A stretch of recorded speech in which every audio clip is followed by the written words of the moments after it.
Hello and welcome to Deep Dive on NewsX World. I'm Thomas Porteous, and for this episode we turn our focus to North Africa.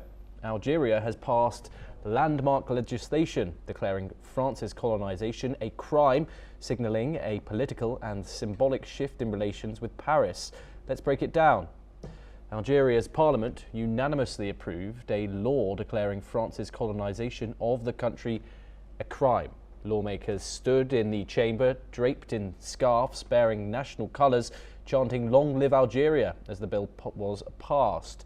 The law also demands a formal apology and full reparations from France, assigning Paris legal responsibility for its colonial past and the tragedies that it caused.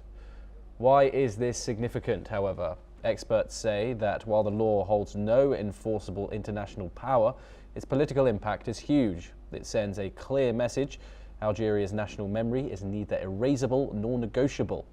The bill formalises accountability and places historical justice at the centre of the state's legal framework. Has any country ever asked for reparations from colonial powers? Yes, Algeria is growing a global movement.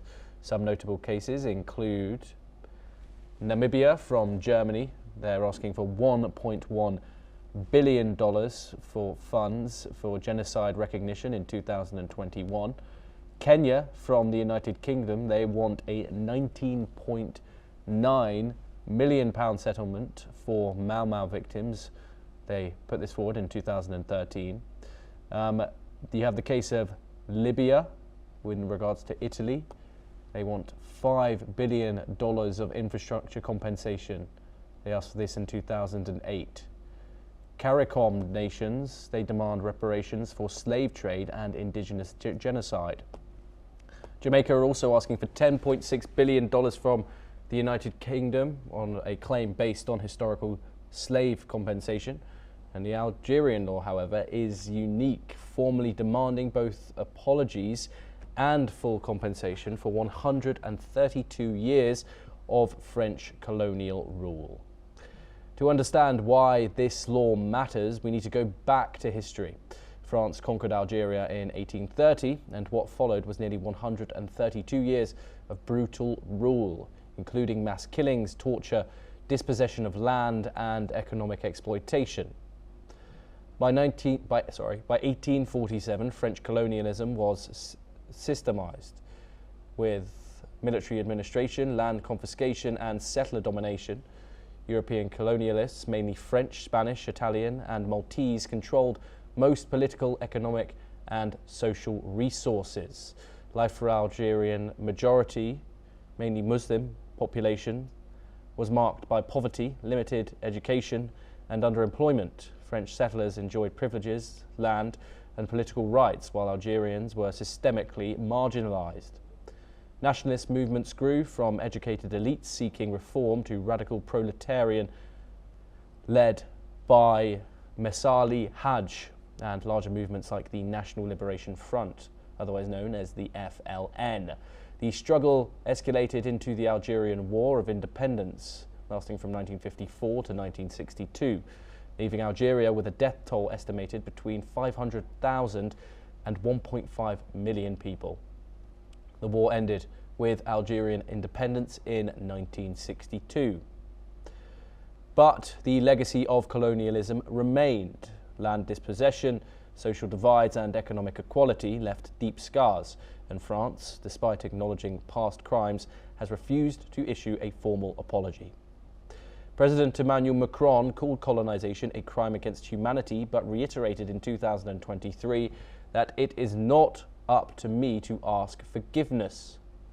Algeria's new law formalises demands for full material and moral reparations, official apologies from Paris, recognition of historical injustices, and in context, several countries have sought reparations, but large-scale success is rare. Algeria is now joining this global push. What happens next remains uncertain, but the message is clear: Algeria will not forget, and history will play a central role in shaping diplomatic relations. Joining us now to discuss this is Ambassador Mahesh Sachdev, a former Indian diplomat to Algeria. He joins us live from New Delhi. Thank you very much for joining us.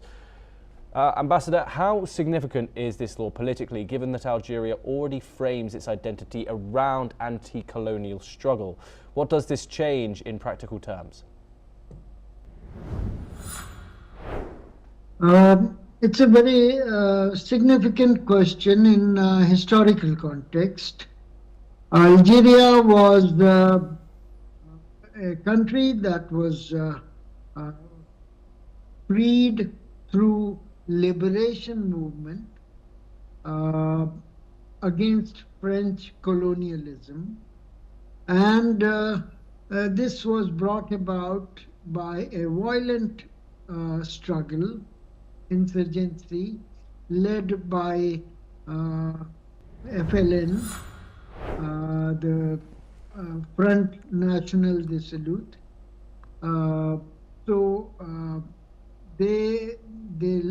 Which was waged from 1956 to 62, in which around 1 million people, mostly Algerians, died, which was nearly 1/10 of the total population of the country at that time. So this, the FLN is still in power, and it makes every effort to itch down the public memory, not only in Algeria, but outside Algeria, to remind them that the colonial struggle for emancipation was waged at considerable cost in human as well as property and rest of it, developmental costs. And they take not only pride, but also feel that the world is now beginning to move on to other areas where colonial struggle, the epic that was waged by Algeria, Vietnam, and many other countries, including India, in their own respective ways, is largely being forgotten. So to this end, they organized on November 30 and December 1 an international conference in Algiers, the capital of the country, in which mainly African countries which had borne the yoke of colonialism in a century or more participated, and they had a fairly comprehensive declaration that declared colonialism to be a crime and sought, among other things, reparations. It's all extremely significant, and it creates a new historic benchmark. At least that's the way Algerians would look at it. And how do Western powers reconcile demanding accountability for historical crimes elsewhere while resisting full responsibility for their own colonial pasts? I think they have have acted with subterfuge. Just remember how Jallianwala Bagh, the British never apologized till now. They expressed various forms of contortion and regrets and whatnot, but never have they apologized for, which was one of the worst massacres by the colonial people against the people rising for their independence. 1857 had many atrocities. British apologized? No. Similarly, French, Spanish and Portuguese colonialists have also ducked their responsibility. various studies made by the British historians themselves talk about up to $2 trillion worth of uh, funds being usurped by the colonialists from India. And they credit much of the prosperity that Britain had during industrial and post-industrial period to the money that has been siphoned off from India. And India's share of GDP in the world, as some historians put it, went from 1/6 of the total global to less than 1.5%. Does anyone apologize for that? No. In fact, they would like to talk about railways and English language and cultural legacy and what have you. Similar is the case for others. What also peeves Algerians in particular, that the last vestige of colonialism on African continent, as they see it, the Western Sahara dispute, is being resolved in a manner where the territory is being ceded to Morocco and not given its independence, as Algeria has been demanding for past 50 years. So that particularly enrages Algiers. Similarly, the Palestine crisis, again, Algerians see it in the post-colonial conundrum, and Palestinian people have the British mandate has replaced Palestinian people with Israeli people, and Palestinians are supposed to have been a collateral damage in terms of their statehood, etc. So all that is the perception that Algerians have. Western perceptions are obviously very different.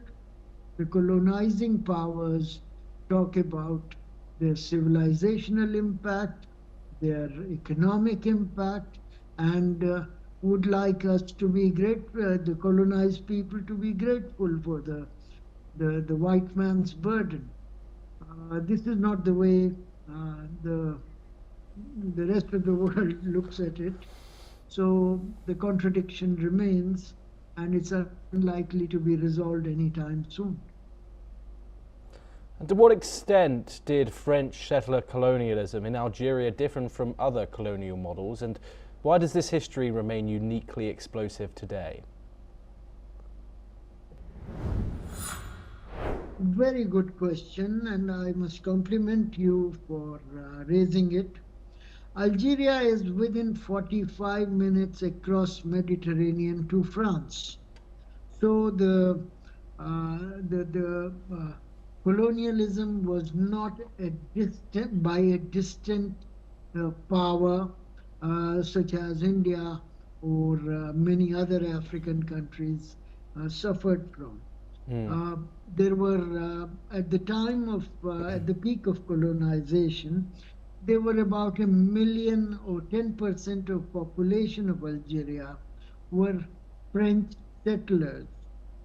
And these range from exiled Jews and